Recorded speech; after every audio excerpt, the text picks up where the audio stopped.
Now we get to do the hard stuff, which is not really that hard, but we have to remove the fuel pump and we have to figure out how to take it apart and how to pretty much modify it to add this Walbro 485 fuel pump in there. So yeah. Wow, so you guys can't see a thing in here anyway. What makes it easy about my G35 to get to the fuel pump is that the back seats are already gone. All I gotta do is lift this insulation, and then we gotta get under this little cap right here. Sorry guys, I have like no light in here. I'm using the flashlight on my phone right now, but it's gonna be pretty much 4 Phillips heads. Sometimes these do strip, so a lot of people just use needle nose pliers to go ahead and turn these little things so that you can get to line up and go ahead and lift off this cap and get to the fuel pump inside.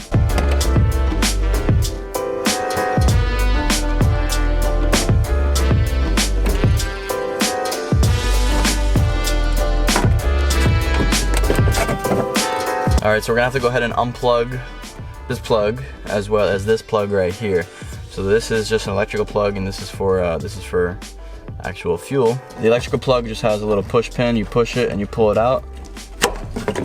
Okay. These are usually a little bit tricky. You kind of got to pull on these 2 little things right here and then pull this off. Sometimes some fuel comes out, so be careful when you're doing this.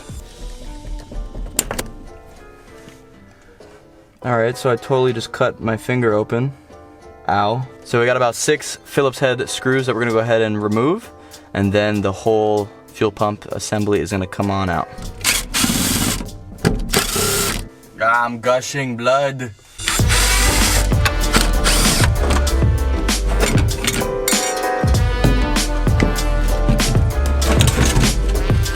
So when you're pulling the fuel pump out, there's gonna be this one other cord right there that you're gonna wanna disconnect. Just be really careful with it because it's pretty easy for it to break.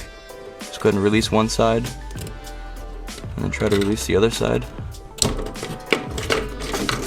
He actually left us with a pretty good little level of fuel in there, maybe like a 1/4 tank. Not too bad, even though we're gonna be switching all over to E85. So one other really cool thing that Static Garage showed when they pulled out the fuel pump for the G35 was this little guy right here.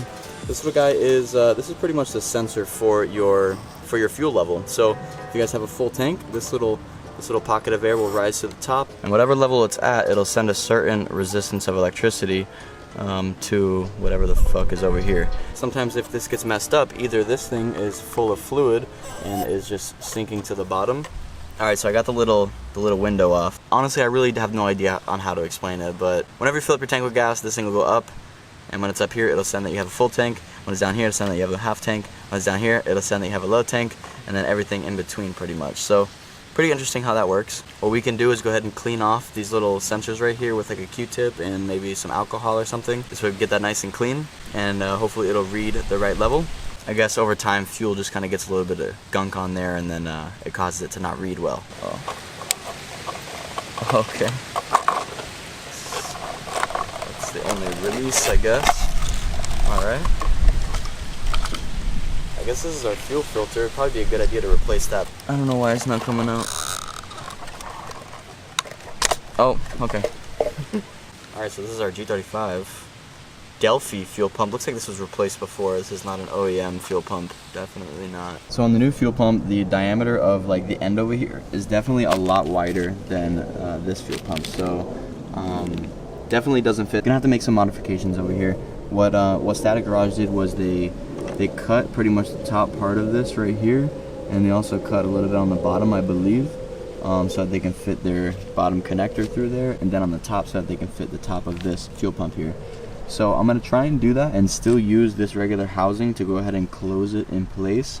If not, then I'm gonna have to figure out some other type of way to get it stuck in that housing right there and enclosed. But I'm gonna go ahead and take out my Dremel wheel. I'm gonna cut off like maybe 1/2 inch right here so that we can allow that connector to fit through there, and I'm gonna cut off maybe just right up here until the start of that clip right there, so that we can still fit the top of this fuel pump in there, as well as get this to fasten down on these clips right here. So this clip's gonna have to go.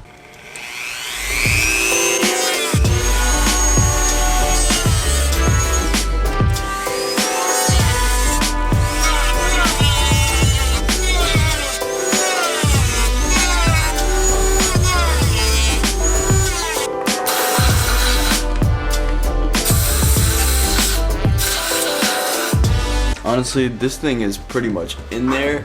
It's not going anywhere. I don't think it's gonna need this cap, bro, but I mean, it's really in there. Gonna be no amount of force that's gonna be trying to pull that out while it's in there, but you know, under vibrations, I don't know. So your boy is just now opening up this little kit. Looks like it comes with a brand new filter. I was totally gonna reuse that one, but anyway, we got a brand new one, so we're gonna go ahead and replace that. Pretty much gonna be rewiring this connector with these wires. We're gonna be cutting this one right here and connecting these to it so that this end can plug into our new fuel pump. It even comes with the little splicers and some clamps. I'm not sure what the clamps are for, but we're gonna find out. These look like they're gonna be extra connectors since we already have this one right here.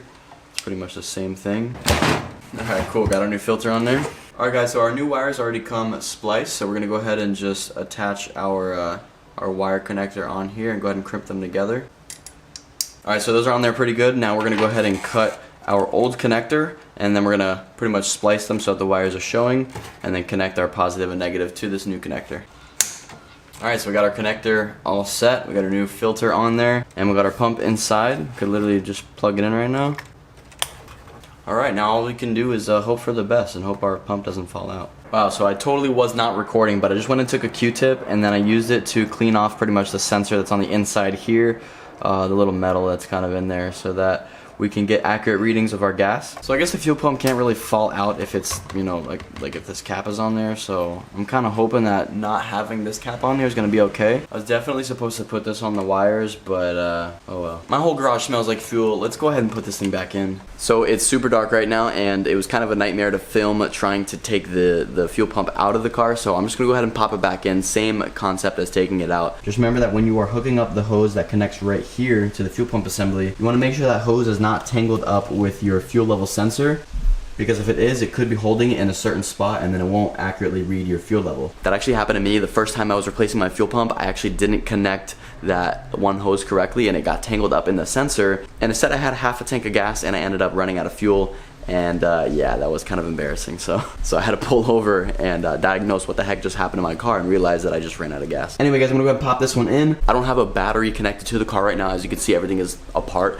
I'm gonna eventually be getting a brand new battery, as well as like a jump starter or recharger, just to keep that battery in good health when we are tuning the car for the first startup, after we get the engine and transmission in there and everything like that. So since there's no battery in there right now, I'm not gonna know if this fuel pump works, because you have to like prime it. You gotta pretty much turn your key and have it prime the fuel pump, just so you can listen for it and see if it is priming the fuel. But we're not gonna be able to test it in this video, so once we have everything all together, obviously we're gonna be able to test it. We have the rear seat delete, so it'll be a little bit easier to hear that fuel pump. So I'm gonna go ahead and pop in the fuel pump right now, and we'll be right back. Alright guys, so I did run into a little problem when I tried to install the whole assembly. Since there are springs right here, you should be able to push down on the entire assembly so that it creates kind of a tension while it's sitting inside of the tank. However, since the fuel pump sticks out so much on the top, it wouldn't let you kind of compress it enough to fit into, you know, where the fuel pump sits. So I wasn't able to screw any of the screws on the top cap that is in the rear seats over there. So what I just did was I went ahead and cut off pretty much the tip of where this hose connects here. This black piece is not supposed to be on that. That actually came from inside there, and that little hole right there. But when I took the fuel pump back out, this kind of came out with it. So I kind of just cut it with it while it was still on there. Went ahead and took air to it and cleaned off everything right there. So I'm gonna go ahead and put it back in, and hopefully it has enough room to kind of compress down and sit in its spot. So let's see. Alright guys, so I just went ahead and put in that new fuel pump in the G35. It was a little hard to get it into place, but all the screws fit, everything worked good. I'm hoping it's not putting too much pressure on the new fuel pump, and hopefully there's enough like room for flow of the gas, but I guess we're gonna see once we dive into it. But everything fit, everything worked good so far, so hopefully we're good down the road too.